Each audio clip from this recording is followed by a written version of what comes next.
Hello everyone and welcome to another Michigan Military Technical and Historical Society vehicle restoration video.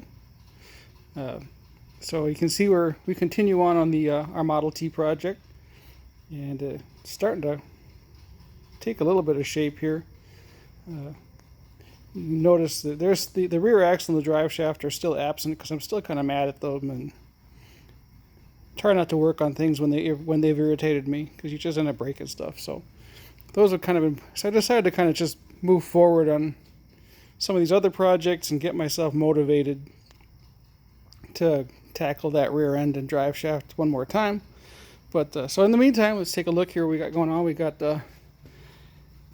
both headlights. I think in the last video we talked a bit about how we rebuilt the one headlight. So we got the headlights just setting on here right now.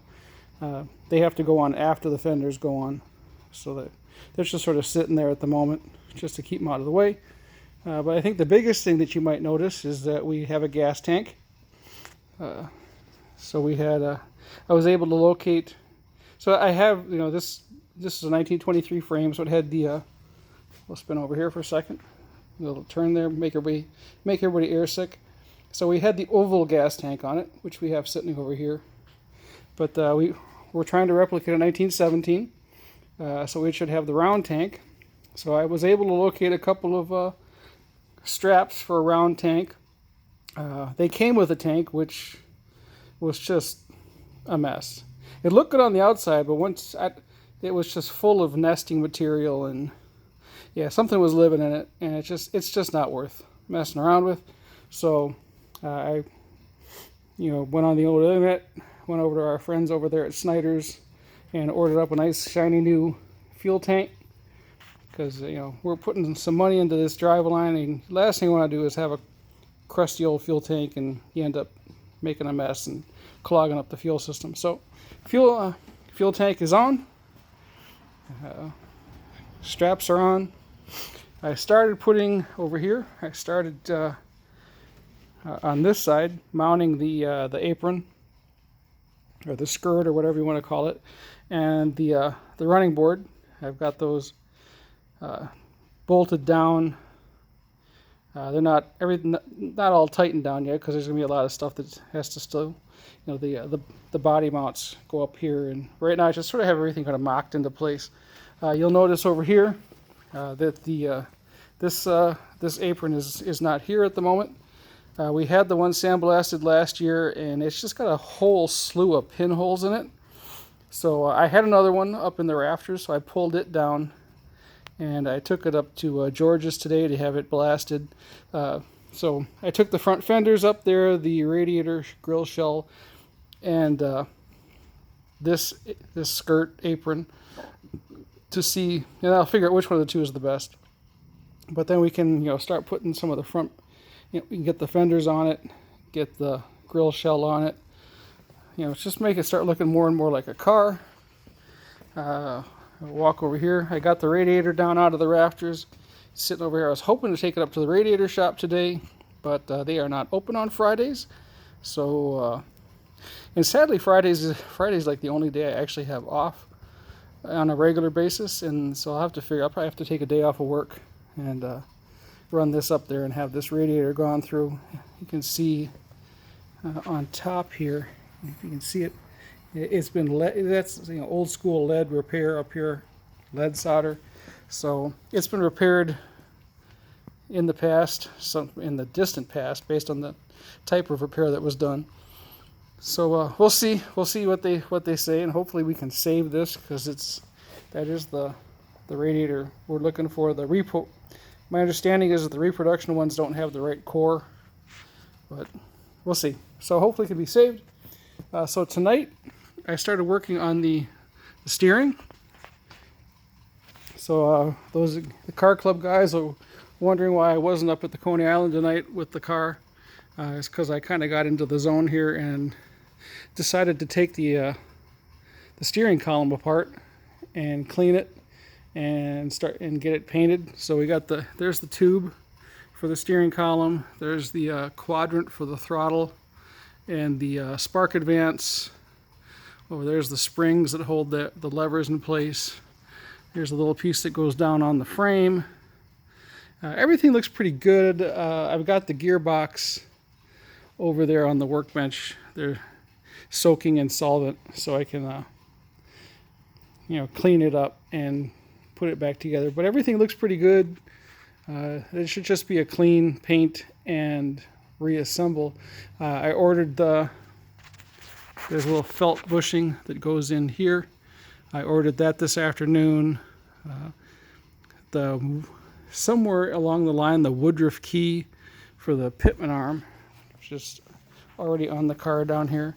Somewhere along the line, the Woodruff key for the Pitman arm has grown feet and walked off.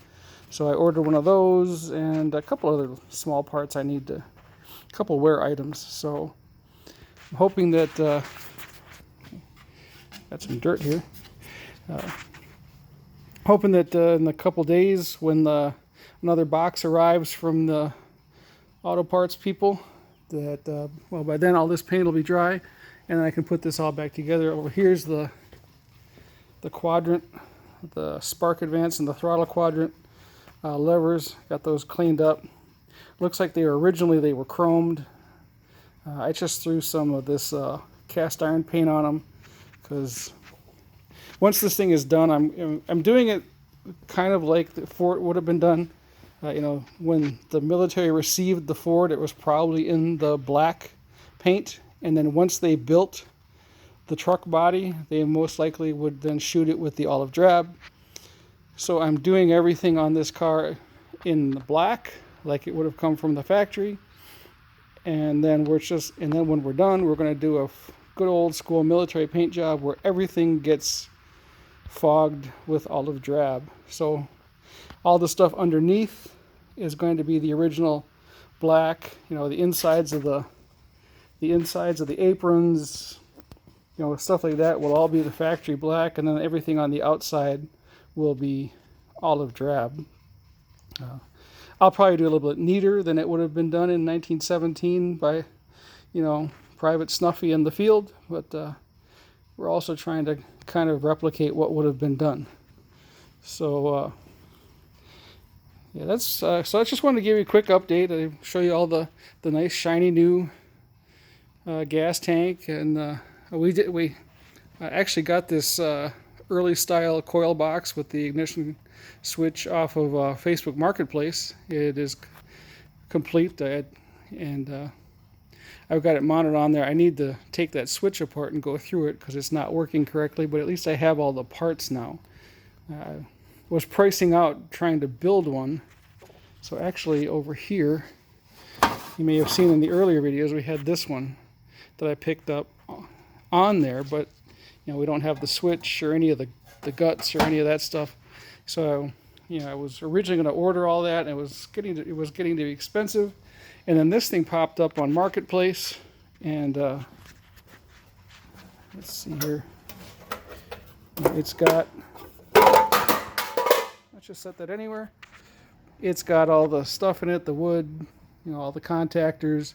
So this is just, again, this is a matter of taking it apart, cleaning it, figuring out why the switch is sticking. It won't, I put the key in it and it won't turn. So something's gummed up in it, but that's easy. You can buy all the guts. So, and I don't have to buy the whole switch. I just have to buy whatever's broken inside. And I have the lid too, which I didn't have before. So, which I just threw on the floor. But you can see it's coming together. This also came off of eBay. The hood, it's a little bent. I need to kind of tweak it back into shape, and then it's going to get sandblasted, painted, and attached to the firewall. Model T guys, if anybody can help me out, is there supposed to be a continuation of this going down? I need to find somebody with a wood firewall Model T of this era that I can look at, because I'm curious as to whether there's another piece here that goes down. And somebody, shoot me a message if you know, or if you have a 1917 Model T, you can shoot me some pictures. I'd greatly appreciate it, because I'm kind of stymied as to what's supposed to go there. But we're moving along. Once I get the radiator and grill shell back. I'll get those mounted. I can test fit the hood. And I talked to the engine rebuilder earlier this week, or maybe it was late last week. I don't recall. But the engine is apart, and they magnafluxed everything, and they didn't find any cracks. So it is currently in line at the machinist. So hopefully we'll have an engine sometime in the near future. We can put that in there and get the wheel, get that rear, finally get myself motivated to do that rear end and the drive shaft, which is kind of leaning right here. Get that all put back together and have this thing sitting on its wheels for the first time. I got to get the wheels put together too. But right now, these wheels, I'm not going to do a whole lot with these wheels. We're just going to clean them and use them as rollers, because I have another set. I think I'm going to have those, have those done by Stutzman's or somebody like that. So, oh, and I got the front bearings out of the solvent can today when I put the steering gearbox in there, and yeah, they're FUBAR. So I need to get bearings, because although I might just use these as rollers for now, but they're a mess. So definitely not drivable.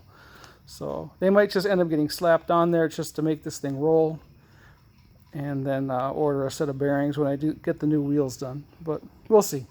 We'll cross that bridge when we get to it. Right now I'm just actually I'm kind of looking forward to the front fenders coming back from Blast. The one's going to need some welding. It's got a couple of cracks in it, but get those things cleaned up and in paint and mounted on here. And I'm kind of looking forward to what this is going to look like with the fenders on it and the aprons on it and the running boards on it. And hopefully that will give me the motivation I need to jump on this and really get moving. So, all right, enough of this for tonight. So again, if you want to help us out, MIMTHS at MIMTHS.org is the you can PayPal us or visit our website at MIMTHS.org, or if you're in the Detroit metropolitan area, stop by the museum. We're at 9.5 in Gratiot and East Point, and we're open on weekends. And hopefully we'll see you, and y'all have a good day.